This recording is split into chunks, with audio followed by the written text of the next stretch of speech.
Thank you so much for joining us tonight. So for those of you joining us from outside the university, welcome. My name is Allison Hurrier and I head up the Textile Arts curriculum at Portland State University. Our program is an elective track of courses in the BFA Art Practice program that provides an interdisciplinary approach to the study of clothing and textiles. We offer courses in weaving, surface design, sewn construction, and dress history that encourage students to develop portfolios for a variety of applications in apparel, costume, textiles, and contemporary art. This is one of several free public events we're hosting this term, where we bring outside perspectives to supplement our current course offerings. If you'd like to have more information about either the program or upcoming events, we're going to be posting a link in the chat this evening for you to learn more. And also, yeah, if we have any guests, students who are interested in accessing previous events, please join the link in the chat as well. We'll also be using the chat tonight to take questions. So if you have, we're asking people to just go ahead and type inquiries as we go, and we'll make sure that they get addressed along the way. Before we begin, I would like to acknowledge that we are joining you all from Portland State University, which is located near the heart of downtown Portland, Oregon, and Multnomah County. We honor the Indigenous people whose traditional and ancestral homelands we stand on, the Multnomah, Kathlamet, Clackamas, Tumwater, Watlala bands of Chinook, and Tualatin Kalapuya, and many other Indigenous nations of the Columbia River. It is important to acknowledge the ancestors of this place and to recognize that we are here because of the sacrifices forced upon them. In remembering these communities, we honor their legacy, their lives, and their descendants. This evening, we are so thrilled to welcome Lehuauakea. They are a māhū mixed native Hawaiian interdisciplinary artist and kapa maker from Pāpaʻikou on Moku O Keawe, the Big Island of Hawaiʻi. Through a range of craft-based media, their art serves as a means of exploring cultural and biological ecologies, spectrums of indigeneity, and what it means to live within the context of contemporary environmental degradation. With a particular focus on the labor-intensive making of ʻohe kāpala, the carved bamboo printing tools, kapa, bark cloth, and the natural pigments, Lehua is able to breathe new life into patterns and traditions practiced for generations. Through these acts of resilience that help forge deeper relationships with ʻāina, this mode of Indigenous storytelling is carried well into the future. Lehua, thank you so much for joining us today. We are so delighted to have you here to share more about your practice. Thank you. Yeah, mahalo everyone for being here. My name is Lehuauakea. Thank you for that wonderful introduction, and I'm just honored and excited to be able to talk with you all tonight and share space and share stories. So I think for now, I'm going to just share my screen. But like Allison said, if there's any questions that come up throughout the evening, please feel free to just drop them in the chat.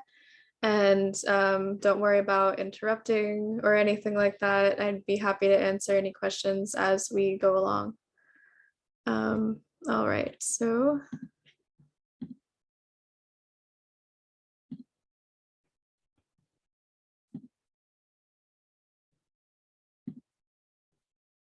All right, is everything looking good?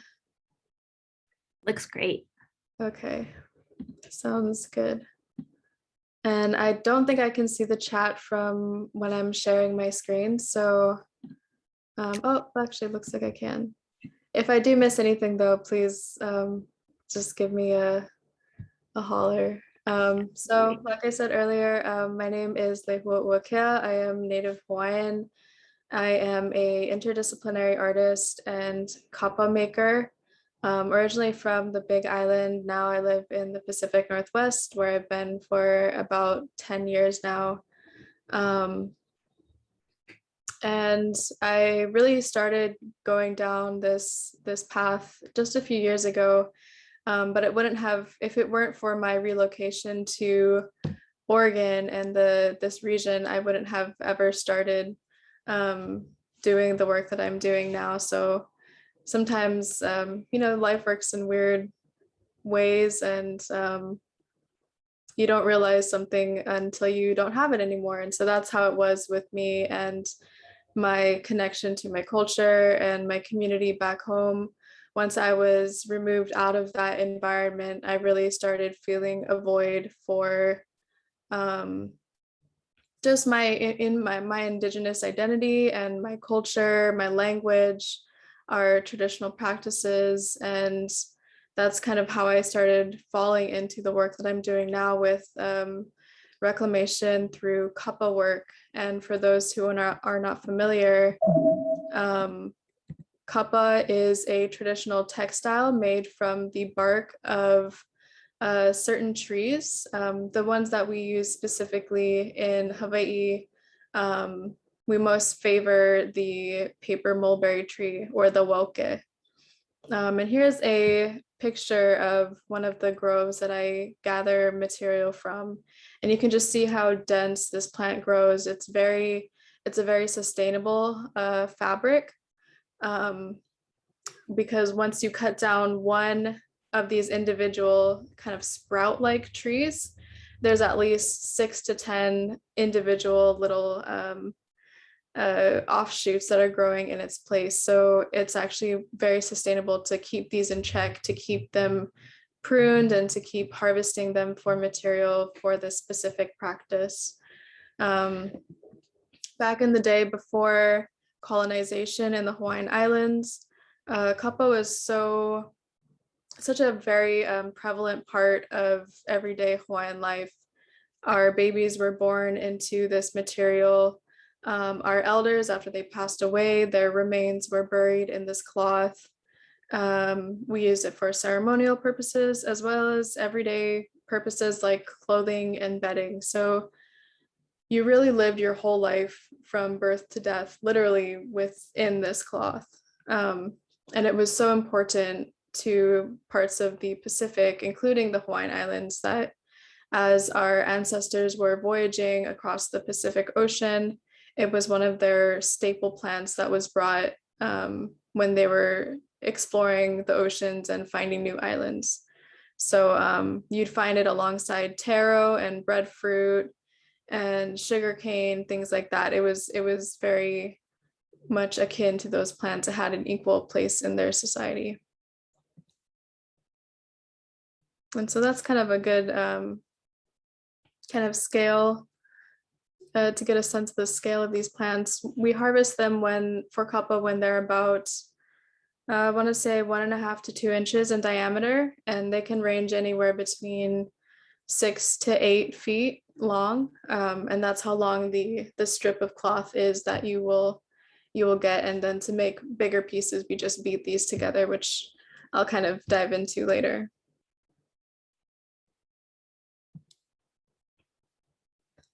So the process of making kapa is very labor intensive. It is the hardest work I've ever done. And it doesn't just start when you begin harvesting and processing the tree. It goes much further than that. Understanding the land that you're situated on, your plants are growing from, and then also understanding where your dyes are coming from, the earth pigments, the plants, understanding how to process them, and even going so far as understanding the relationships that made this work possible. So I always pay a tribute and I'm super grateful for the teachers that I have who have perpetuated this practice and brought it back in the last 5 to 6 decades. Just through trial and error, since we almost lost this practice due to colonization and forced assimilation into Western textiles. So this practice is really a statement on Hawaiian resilience. And it's something that I am extremely grateful to be able to do today, and just to be able to talk to you all about this tonight is just a privilege and a huge responsibility to be able to carry this on for my kids, their grandkids, and the next 7 generations beyond.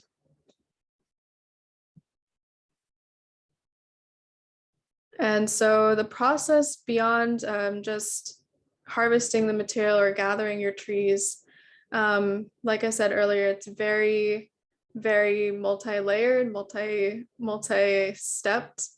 And I began by cutting a slit down the entire length of the tree and peeling back the bark from the inner woody stalk. And that's a whole process in itself. And then once you have these, this raw strip of material, it is then scraped and goes through several different steps of soaking, beating, re-soaking, and re-beating. So you're kind of working with a fermented material. It also smells very fermented, so I call it the home brew. It smells very strong, and my hands will smell very unique for several days after I start working with the first fermentation. And I make all the tools myself. I think that's a really important part of not only getting to know the material that you're working with, but understanding the process that you're committing to, and also understanding yourself and how you fit into this process as a whole. Viewing yourself as a continuation of traditions that were nearly lost. So no one in my family is a kapa maker. No one that I grew up around did this for a living. And, you know, just only 250 years ago, this was something that every family did every day. So to go from that to where in my own childhood, I didn't see this happening very much at all, is something that I want to rectify within my community and within my own lineage. So I think that is a really big guiding force within my practice.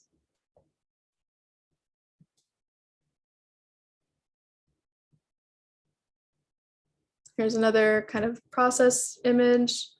And if you look kind of by my hands there, you can really see the fibrous quality of the cloth itself. This piece it ended up being about 9 to 10 feet long. And it's the process of, or the culmination of 6 different trees beaten together.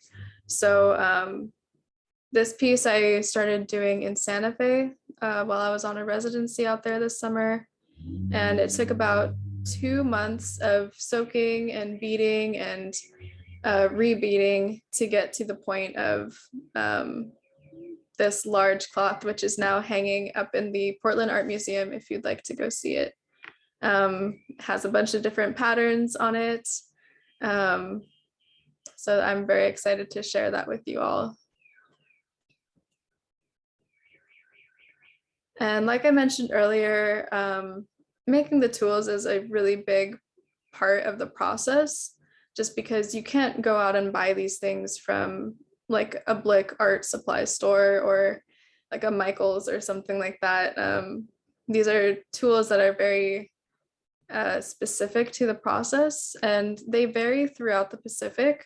I was just at the Burke Museum in September, and I was going through their collections, their Oceania collections, and I was able to see the vast differences in the style of tools, the patterns that each beater tool has for making the bark cloth. And each island nation kind of has their own tradition and own verbiage, own processes for making this cloth.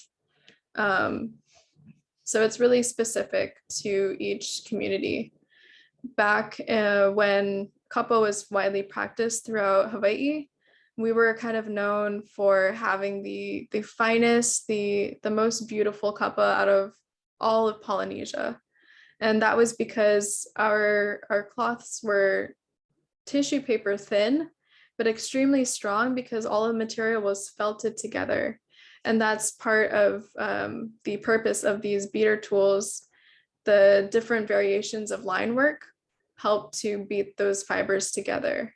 So again, it's a very deep understanding and trial and error process of, you know, how did my ancestors figure out how to not just process this tree, but figure out how to make tools that would best do that. And here in these images are, it's kind of a close-up of the Lehuauakea pattern, which is a fern, a native fern that we have growing on our islands. And it's a favored pattern for creating a watermark within the material itself. So I'll show some images later, but beyond the painted or printed patterns that we put on the cloth, we have another layer of meaning embedded within the actual cloth itself. And that's a watermark that you can only see really when you hold it up to the light. And that's really what our ancestral kapa was known for.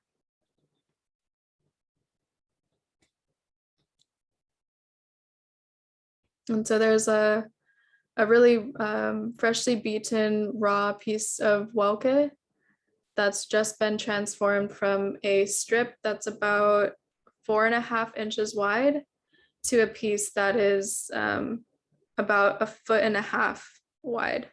So the fibers are very dense around the tree, and the beaters help to spread these fibers evenly and make the cloth stronger.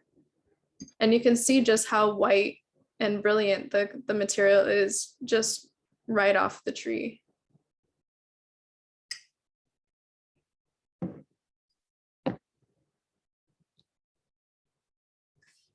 And I mentioned a little while ago that I was at the Burke Museum.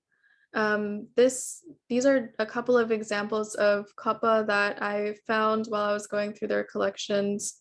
There really aren't too many samples of Hawaiian kapa, not just at this museum, but in general, just because a lot of bark cloth from other parts of the Pacific that were picked up from European voyagers and colonizers were picked up during the tourist trade. So these samples of bark cloth that you see in abundance from, say, Tonga or Fiji or Samoa, they were made specifically for sale to non-Pacifica people. Unfortunately, because Hawaiian kapa traditions were almost immediately interrupted and wiped out almost entirely, it never made it to the point where the tourist trade was ever a viable thing for these samples to make it out of the islands. So a lot of these samples that do survive, like these, are extremely old, extremely delicate and fragile, and were collected right after contact. So these were probably just at the turn of the 19th century, which it puts them about around 200 years old. And that is not long before missionaries came in the 1820s and quickly put an end to kapa making traditions for the most part for most families. So these are very special to see. We do know that they are after post contact because of the tools that were used to create them and the dyes. But other than that, they are still very old, and it was just really special for me to see these and just how delicate they really are. And all of the patterns on here, and I'll go into this later, but all the patterns are representations of organic and natural environments. So you'll see representations of ferns or shark teeth or rocks, fish, and they all have deeper spiritual meanings, some of which are specific to families. And so similar to our tattooing traditions, these patterns were sometimes very specific and held within certain family lineages. So these stories that you're seeing are just another form of communication or language, but in a visual context. And these are some of the the ʻohe kāpala, or the bamboo pattern stamps that I have made. These are most of these are new patterns, as it would not be appropriate for me to directly copy old ancestral patterns, just because a lot of the times the meaning of those has been stolen or lost. And I was taught that it is most appropriate to not directly copy those, because you don't know where they're coming from. You don't know whose family those patterns belong to. So in learning, kapa, part of my responsibility is to honor where these things are coming from, but also where they're going. So I'm thinking about my family and how my family might use my tools or my patterns after I'm gone. And I think that's really important to consider, not just where this craft and this tradition has its roots, but also where we envision it going forward. Because as Indigenous people, it's really critical for us to honor our resilience and the changes in our environment and our socio-political standings. It's really, as an artist, that's just part of our role, I think. So merging that responsibility with a cultural responsibility is something that I try to navigate within my practice.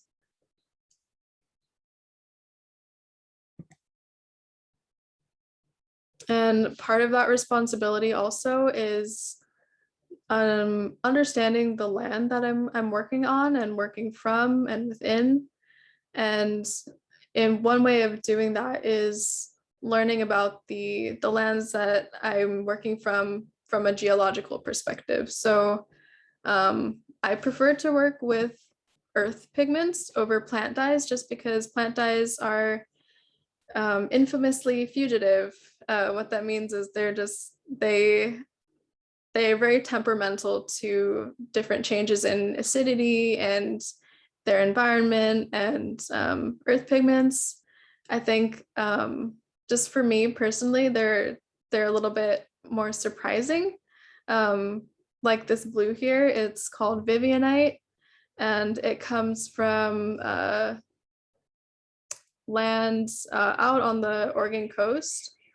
And it's a very rare mineral. It's a blue ochre. So understanding the history of the land from a geological perspective, but also understanding that this is Siuslaw and Coos land, and knowing that there have been communities that have been using these pigments for generations, even before myself. So I think that feeds into my work as well. And here's some more ochre. This is a traditional pigment that we have used all throughout the Pacific, especially down in Aotearoa, which is New Zealand. Distant parts of my ancestry come from there. And then, of course, in Hawaii, we use this pigment as well. And these colors have their own connotations, their own meanings, that kind of go into the work too. So beyond just the work itself, the tools, where they're coming from, the patterns that I'm working with, the colors, everything kind of feeds into the overall meaning of a piece, whether that be a painting or a garment, something wearable. So much meaning goes into one particular piece of kapa. And I think that's really powerful. So I love to share that when it is appropriate.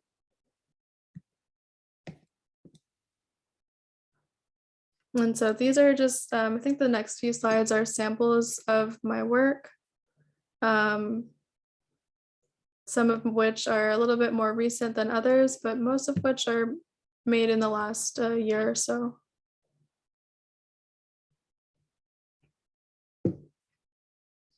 And so here I have ochre that is from Modoc lands, kind of down south a little bit. And then I also have black wildfire charcoal. This is from my friend's house that was almost burned in the Riverside fire last year. The fire got within 20 feet of his house. And so I prayed over the land and held ceremony and collected some of the burned tree material to make paint with, kind of to re-envision something healing for that land. So yeah, all the colors have their own stories, and I collect all the pigments myself and make all the patterns as well. So the work that I make is very personal in that way. And then this is turmeric that was given to me from one of my close friends.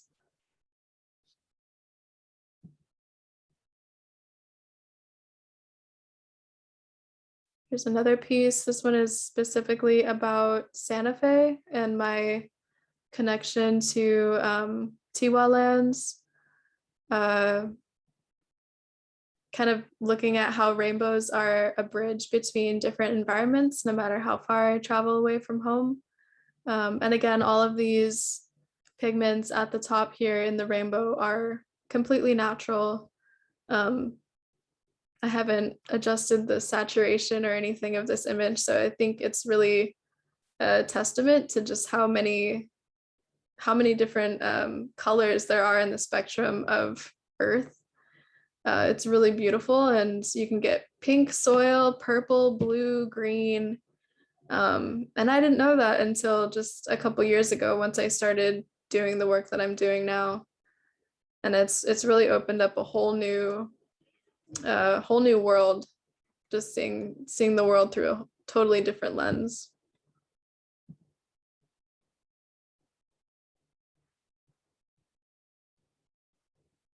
And I think this one is a good example of how in traditional Native Hawaiian pattern design, the negative space is just as important as the positive. And it's not just an aesthetic choice, that also has deeper spiritual meaning as well, that's kind of rooted in not just our material culture, but also our tattoos and even our songs and chants. We have a word called kauna, and what that means is it refers to the hidden, kind of tucked away meaning beyond the literal. So you have several different layers. You have the surface, the literal meaning of something. You have then another layer that is specific to a family or a specific place or even a specific plant or rain. And then even deeper than that, you have a meaning that is really poetic and not always accessible to everyone. So with kapa, kind of how that translates is the negative space is the kauna, or the hidden meaning. And in order to understand it, you have to either understand the person wearing the cloth, or have a relationship with the family who you're interacting with. And there's another recent piece. This one is also up in the Portland Art Museum right now, if you'd like to go see it. It's in an exhibition called Mesh, and it's with 3 other amazing Indigenous artists, Kaila Farrell-Smith, Lynette Houses, and Leah Rose Kolakowski. And the works in there are just amazingly incredible, totally hyping up my friends right now. Go see it if you have a chance. There's a mural, a huge mural. There's amazing works in photography on aluminum and conventional photography medium. And then there's several mixed media paintings by Kaila. So please go check it out if you have a chance. But it's up until May of next year, so you have some time.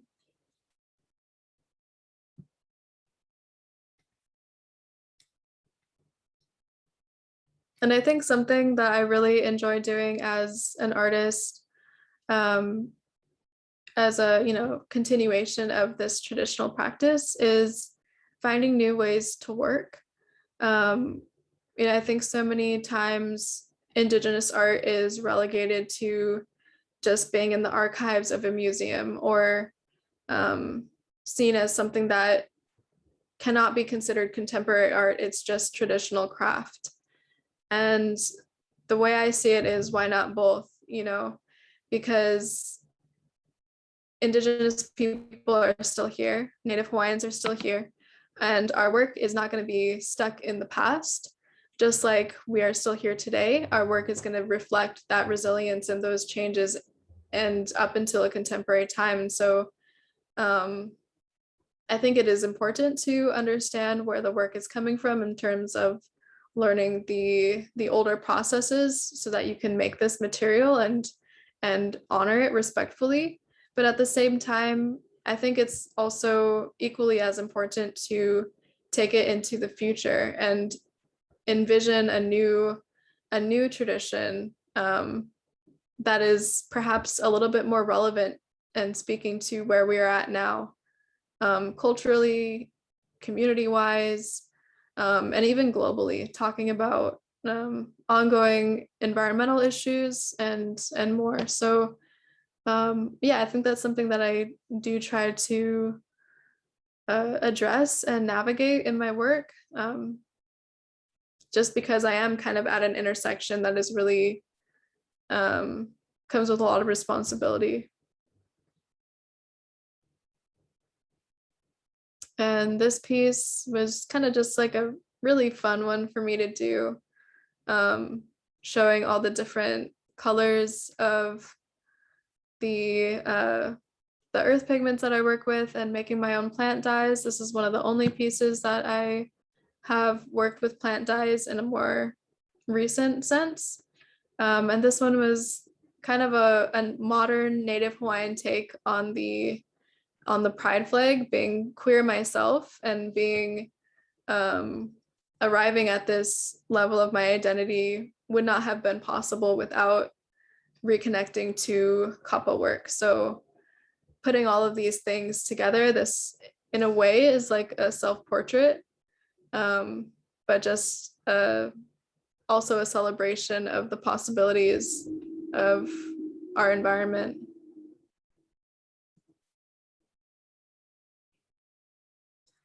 And when I'm not working on smaller pieces, I do enjoy working larger. This one was specifically more of a study of pattern and kind of just like surface design of a large installation. So this one was really fun. This is from a couple of years ago, and all of the patterns that you see here, this is, I want to say, roughly 12 feet installed and maybe 15 to 17 feet when it's laid flat. So it's pretty large. And all of the patterns that you see here are printed with those ʻohe kāpala tools one by one that I showed earlier in the presentation. So all of those tools that I carved, all the patterns, the stories that were represented in them come from my own hands. And so every little impression and stamping is done individually here. And so this piece, you'll see representation of eyes, there's sea urchins here, schools of fish, ferns, flowing waters. And yeah, I think this was one of my most fun pieces that I ever did. I don't get to work very large that often, so it is really fun when I do. And the hand stitching here is kind of a, yeah, paying my tribute to my mother and my grandmother, both of whom are just super avid sewers, seamstresses. They taught me everything that I know about sewing and hand stitching, and I actually don't know how to use a sewing machine just because I love to hand stitch so much. And you know, I didn't learn too much from my mom growing up, but sewing is one of the things that she did pass down to me. So I like to include that when I can. And I've brought it into some of my more recent wearable works that are entirely hand sewn and hand embroidered, such as this piece here. And I've kind of quilted a bunch of different materials together. So similar to how I like to work with a huge mix and mishmash of different patterns, I love doing that with different textiles as well. All of which, again, have a deeper meaning to me. Not just I'm using this one because it's red, not this, I love the color of this one, which, is a meaningful way to work as well. But for me, it's even more meaningful to have a more personal or familial connection to the materials or fibers that I'm working with. So here you can see there's kapa on the left and right sides. This little glimpse of gold in the bottom left is a remnant of a kimono that was passed down through my family. I'm also Japanese, so I think my textiles are reminiscent of honoring the different heritages that make me who I am. And then we have black silk from my grandma's attic. And the red here running along my spine is the leftover remnants of bridesmaids dresses that my aunties wore at my parents' wedding. So the cloth itself, the garment, means so much more than just something to wear, something to keep me warm. And of course, that goes into the chant that is embroidered along the back as well. And I definitely do see the art itself not just being the garment, but the documentation of the piece as a whole. So when I do make wearable garments like these, I'll do full-on like photo shoots with them as like a portrait of myself as an artist, but also portrait of me wearing the piece. So they kind of go hand in hand.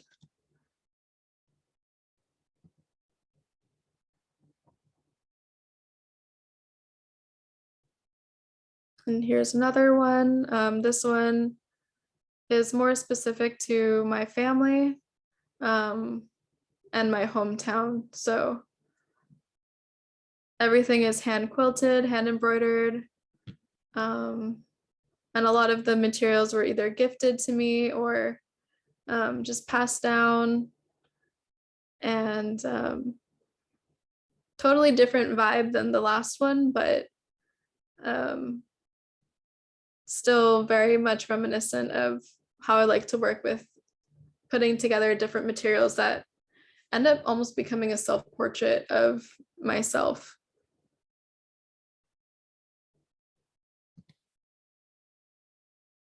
And then so there's a couple images from that project.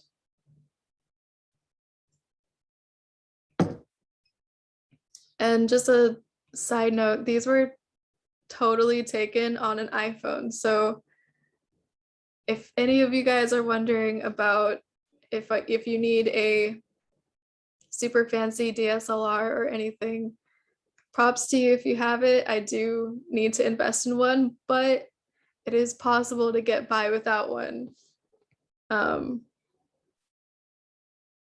Just a side note. So yeah, I think that's it. That's all I have for now besides questions, but yeah, thank you for listening and being here. And yeah, there's my website if you'd like to keep in touch, or my Instagram. Feel free to follow me or look me up on those. I post a lot of updates about upcoming exhibitions or exciting news, and process pics from the studio. So yeah, mahalo. I'll stop sharing. Cool. Lehua, thank you so much. That was so incredible to just kind of like get such insights into like your process and everything too. So thank you. It's really inspiring to see how much like the actual like creation of the material, like just at that level, we're just not really used to sort of to that, I think, in a lot of ways anymore, in terms of like the actual making of the pigments and the canvases that we're working on and all that kind of, it brings it to an immense level that we're just really not used to. Gigi in the chat asked, considering how delicate these works are, how do you approach keeping them in their original condition, or do you just let them do as they will? Yeah, it depends on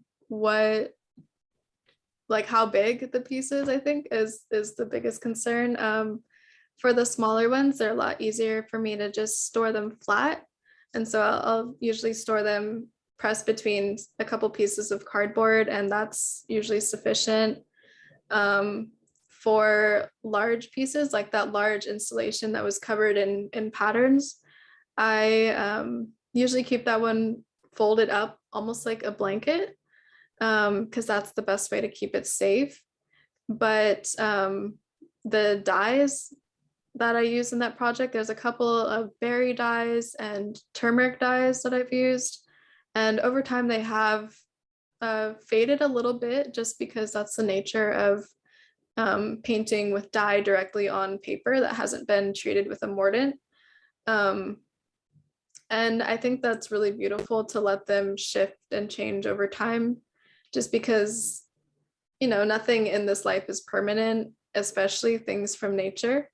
And we're part of that too. So it would be, I think, counterintuitive for me to try to fight that process as an artist who's making work about natural degradation. So I kind of let those things do as they will. But for storage of the smaller pieces on kapa with pigment, they keep pretty nicely and easily.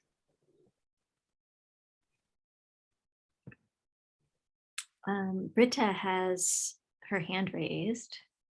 Yeah, I have almost a follow-up question to that, because we're talking about, like, you were describing these beautiful, important, like, handmade garments. Do you ever wear them like in a day-to-day life? I know personally, I could not go out and like wear these objects that have had so much time and love and effort put into them. So I was wondering, like, where do you land on using this fabric as clothes versus using it as art? Yeah, that's a good question. The two cloak pieces that I showed, those are purely more like art objects. And I have a third one in the works right now. Eventually I'd like to do something where like a photo shoot where me and my sisters, I have two sisters, so the three of us are wearing them together and kind of looking at that as like a more ceremonial healing type of process. But for public stuff, I wouldn't wear those day to day, just because they are super fragile and not practical to be riding a bus with them or going grocery shopping with them. For kapa clothing, I also would probably just save that for dancing, or like dancing hula or doing ceremony with the kapa, just because I think it's important to honor the sanctity of the material itself, and save it for communities that will respect it equally. Thanks. There's a question in the chat from Barbara Setsu Pickett saying, Hawaii has a strong quilt tradition with pronounced positive negative space. Do you or your mother engage in this technique and tradition? Yeah, my mother, no, she does not. My Hawaiian comes from my dad's side, and his mom, who is Japanese, she has done quilting in the past. So yeah, my grandma, she had sent me a big box of material, a bunch of cloth, and including the black silk that I used in that one piece. And I saw this really big blue cotton material that was just all rolled up and folded up. And I thought, oh, cool, grandma sent me a big blue piece of cotton that's going to come in use, later. So I just put it to the side. And I was going through my things about a year ago during Corona quarantine right at the start of it. And I realized, I unfolded the blue fabric and I was like, oh my gosh, grandma gave me the top of a Hawaiian quilt that she started and just never got around to finishing. And so this quilt is probably 40, 50 years old, and she just never started finishing it, never got around to finishing it. So I've taken it as a sign that I need to learn how to do that. So my grandma has given me more work to do. So I'll add that to the list, but.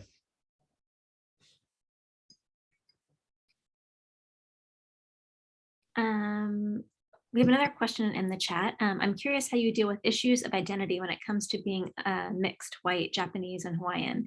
How does it influence your approach using Indigenous techniques in your work?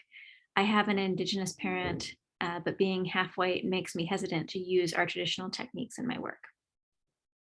Yeah, I think that's something that a lot of people who have mixed heritage and roots in different places, like geographies, really struggle to navigate. And that's something that I've struggled with as well, being rooted here in the Northwest and back home.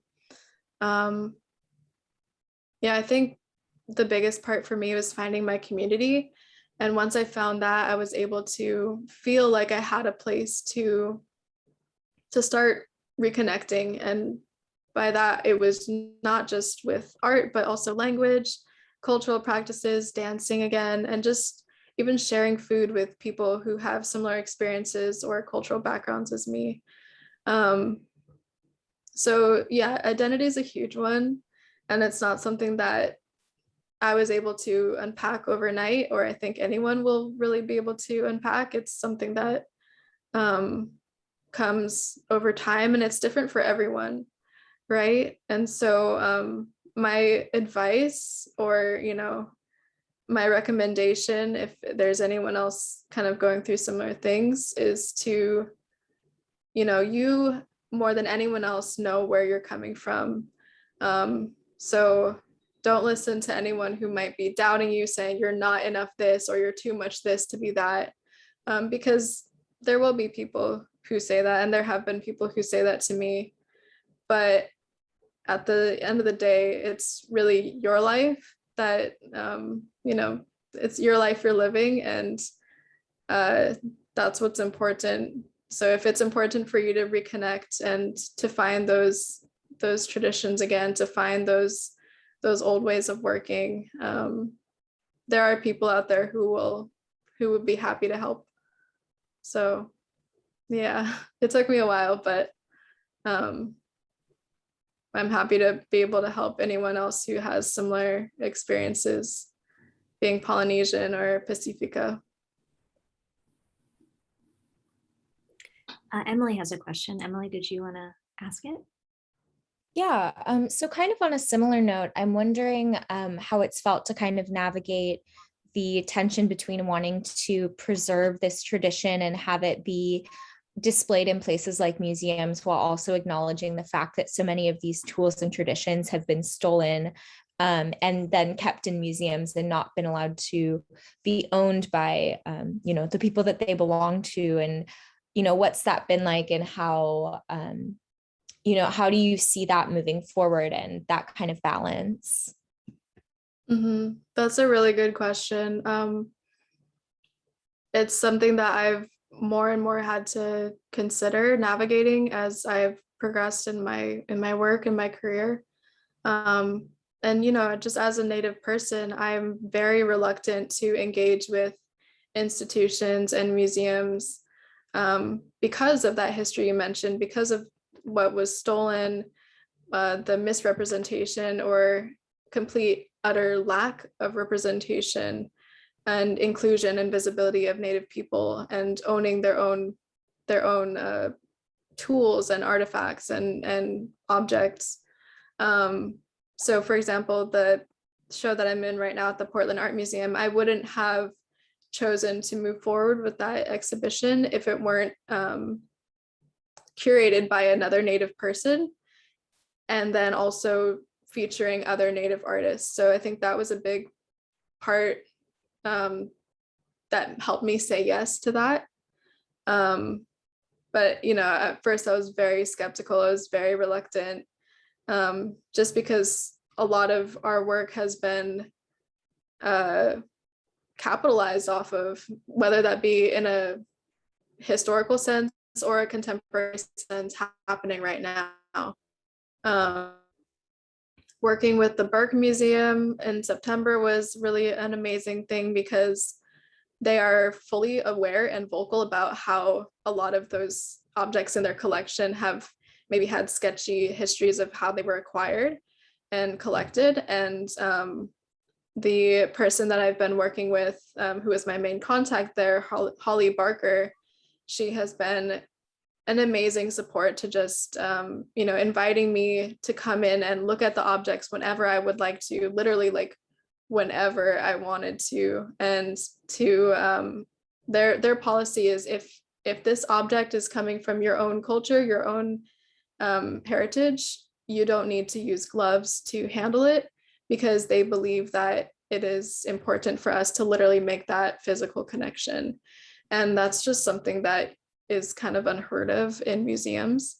And they've even given me old samples of bark cloth from their own collection. So for example, the last time I was there, they gave me like a 15-foot piece of bark cloth, no questions asked. And you know, I think that's just, it's a huge part of decolonizing my relationship with this museum, you know, museums as a whole. Museums in general are built by and for white people. They're inherently colonial constructs, but at the same time, you know, I think there can be positive ways of engaging with these spaces that increase access and visibility for Native people and people of color in general. So it's gonna, you know, it's gonna look different for everyone, but this is just how I've been able to use my platform in a way that can benefit my community.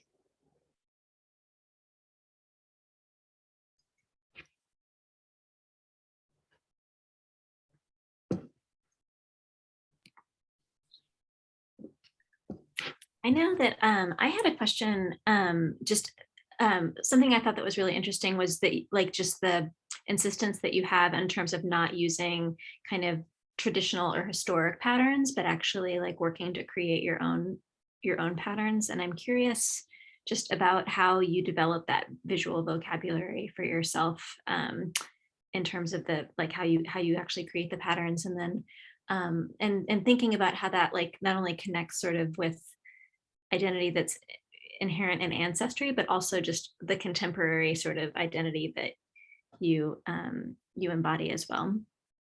Mm-hmm. So as far as I know, I don't think there's any other kapa makers who are doing this work on a regular basis here in the Northwest. I'm not sure about other parts of the world, but for me, setting out on this work away from my home is a huge learning point for me.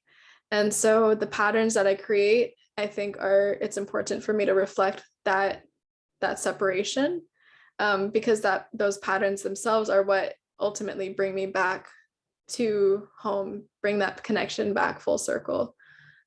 So even though you'll see things like native ferns that we have back home, or representations of ocean waves or rivers where I'm from, you'll see that right alongside representations of yucca plants, like from the Southwest, or pine trees and cedar trees in my work. So yeah, I think it's important for me to represent both, being rooted in both, you know, two different places, and sometimes even more. And another layer of that is, lately in my paintings, I've been using traditional mythologies from Hawaiian culture to understand environmental issues away from home. And so representations of those mythologies find their way into my work through abstract or hand-painted patterns in that way. So yeah, I mean, it depends on the what is needed for a specific piece or where it's going to live, the context of that. But yeah, I think it's something that is always going to be in flux, just how I'm always moving and going everywhere. Yeah, I mean, but it's cool to think about then how like our contemporary existence of being constantly in flux and in motion are sort of, I don't know, just influencing like that in terms of what you're thinking about with patterns and whatnot. So we still have some time for a couple more questions if folks have them in the chat. I know another question that Anna and Gigi and I were interested in was in the New York Times article. You mentioned the spirit and the energy of mana, or being māhū, a non-binary third gender identity in Native American culture, that's closely tied to one's relationship with the land. Can you talk about that a little bit more and how that plays into the work? Mm-hmm. Yeah, I can only speak to my personal experience, but I would not have arrived at this level of self-awareness and identity if it weren't for my reclamation of kapa within my own family. So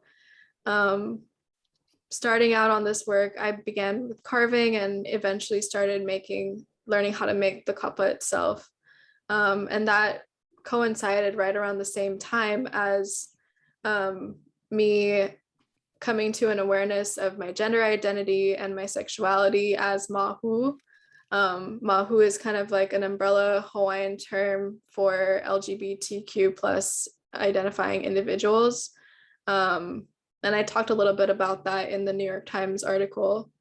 And so, yeah, it's definitely something that I would not have been able to navigate had it not been for my roots already planted within kapa making as a practice and as a way of relating to myself and my community and my environment. So yeah, I hope that answered a little bit of the question.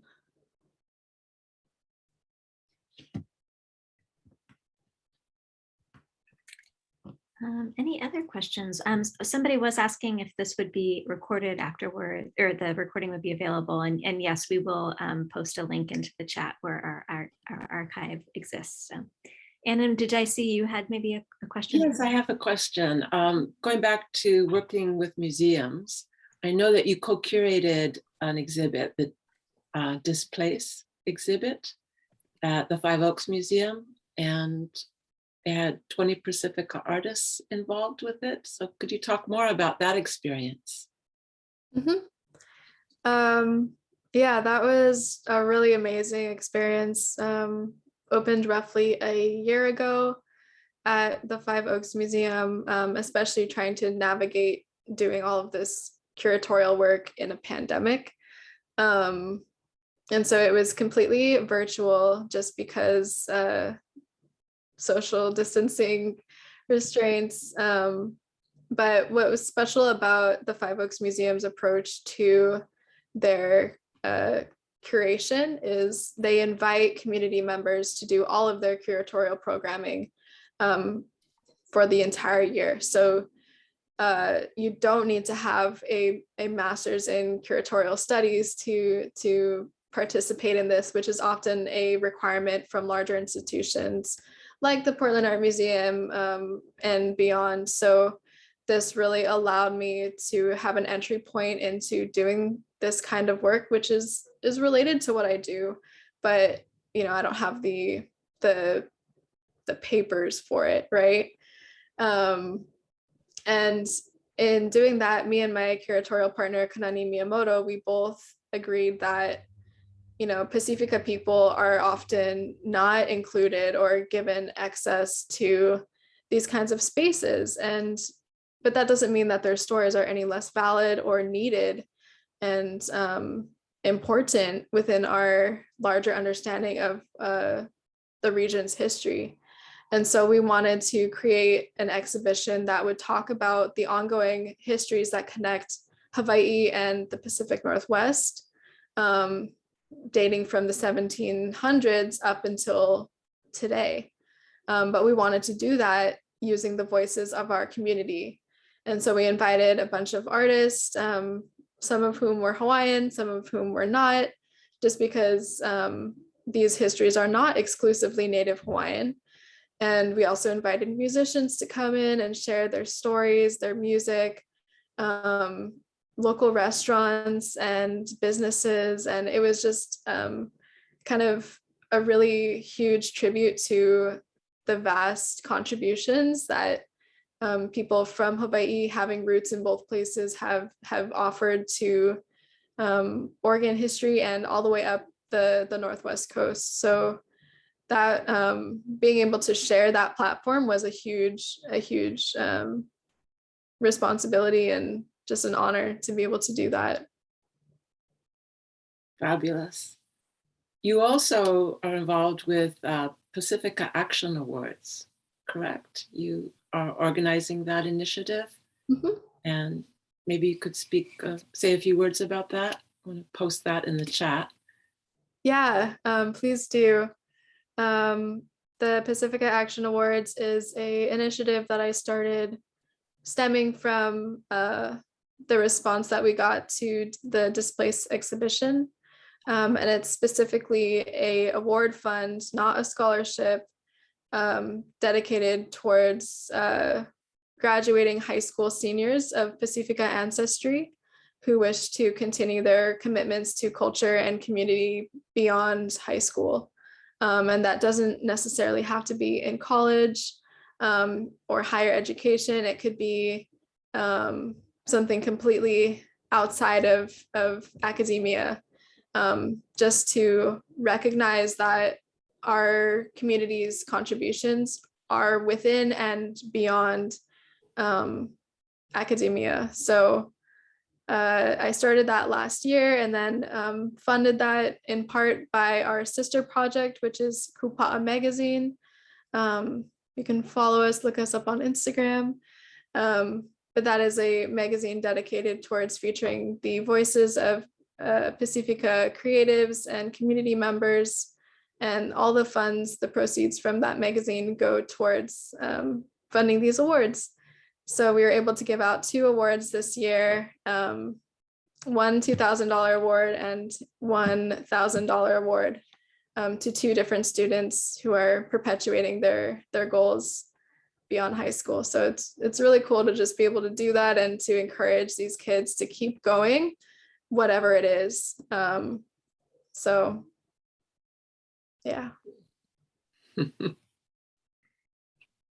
We do have one more question that just came in the chat, and it was from Vanessa.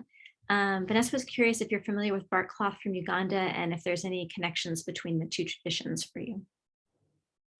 I'm not too sure about connections between those 2 traditions, but I am familiar with bark cloth from different parts of Africa. I don't know if it's specifically from Uganda, but I know that different cultures around Africa have used bark cloth, and I think even the same tree actually, because it grows in very similar environment. So it even grows in LA, and I think it's actually native to Asia. So a vast amount of people use this same tree to make bark cloth. In terms of connections, I mean, there's so much of history that is not written in textbooks. And I, believe that our ancestors, not just Native Hawaiian ancestors, but around the world, have been in contact with each other for a really, really long time.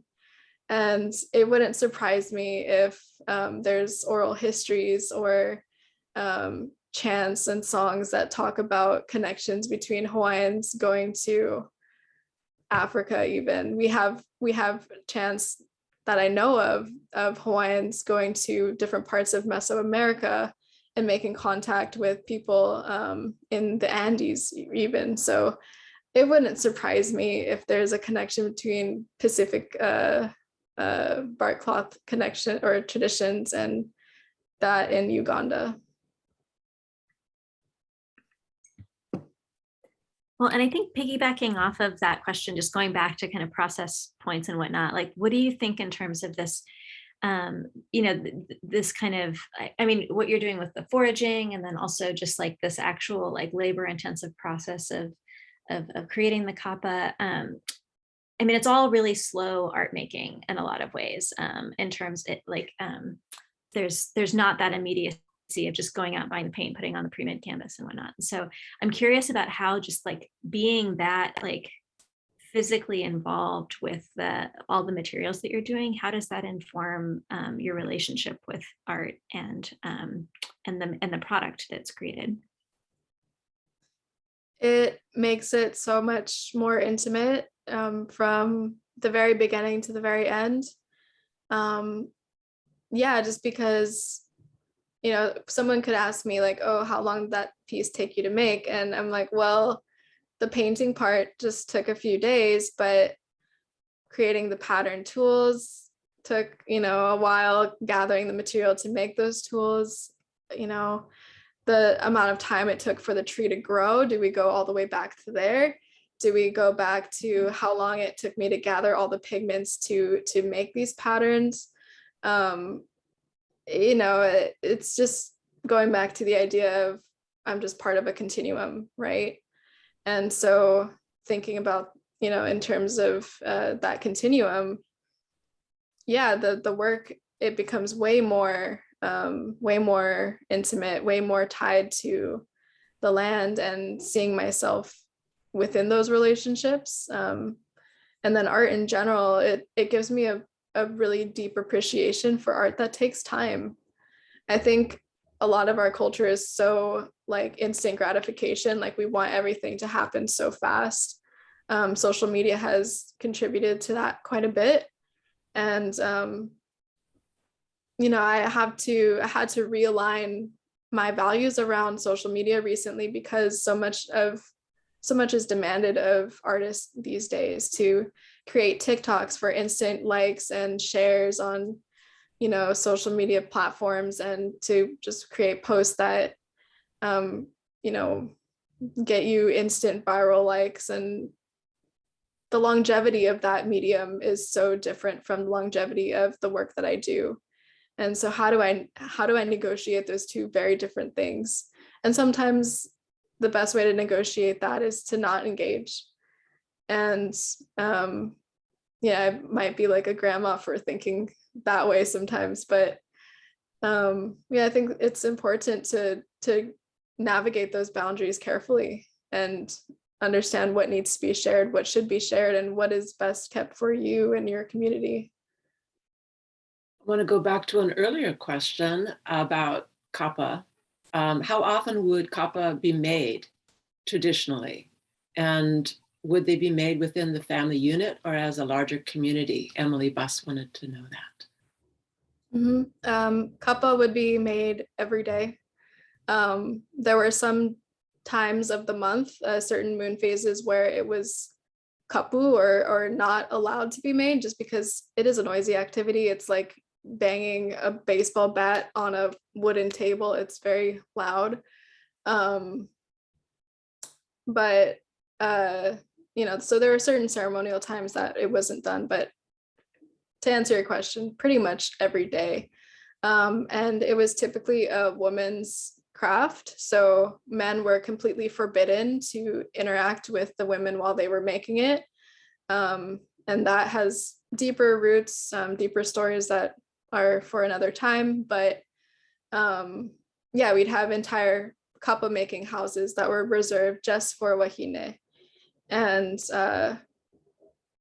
everyone in the family, once a girl was young enough or old enough to learn, she would start learning this process too. So nowadays, it is practiced by men and women and everyone in between, māhū, myself included.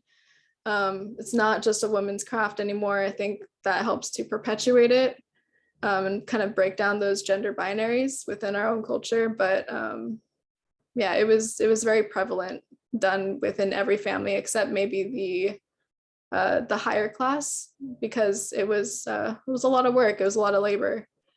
And the people in the ruling class would have others do that labor for them so that they could tend to their other responsibilities.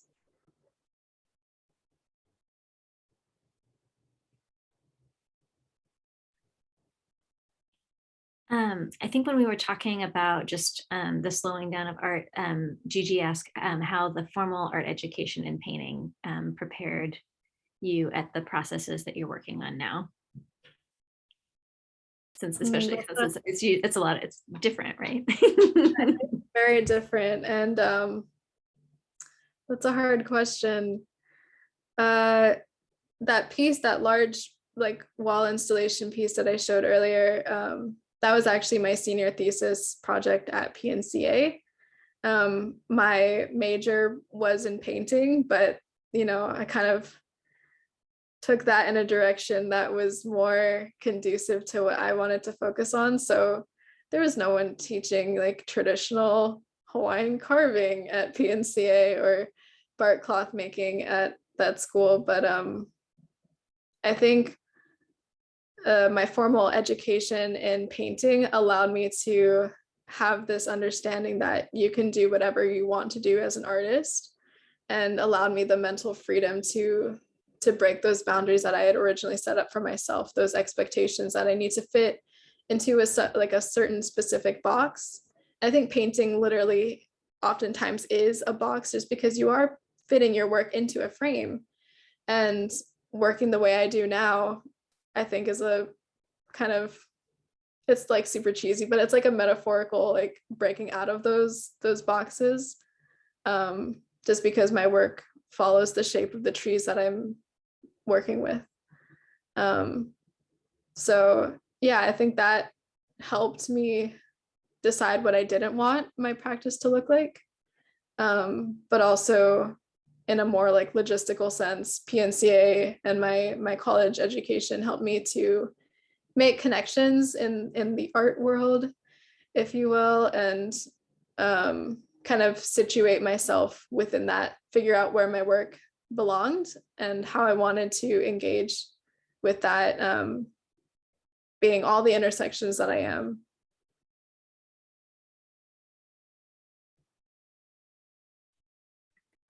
Well, this has been fantastic, Lehua. Thank you so much for taking the time to join us this evening. I know we're over time and I want to be respectful of the time that you're giving us this evening. If there's any final questions, please type them in the chat as we finish up here. We feel so fortunate to have you with us and just to share your process and all of the just all of your thoughts just on both identity and storytelling and just thinking about just slowing down, especially being an institution, slowing down this process of art making. It feels really important right now for sure. So yeah, thank you for expressing the importance of place in our environment also. Yeah, thank you for having me. Great. Well, we will keep the call open for another minute or two, but you're getting lots of love in the chat. Thank you so much, Lehua. I will go ahead and stop the recording now.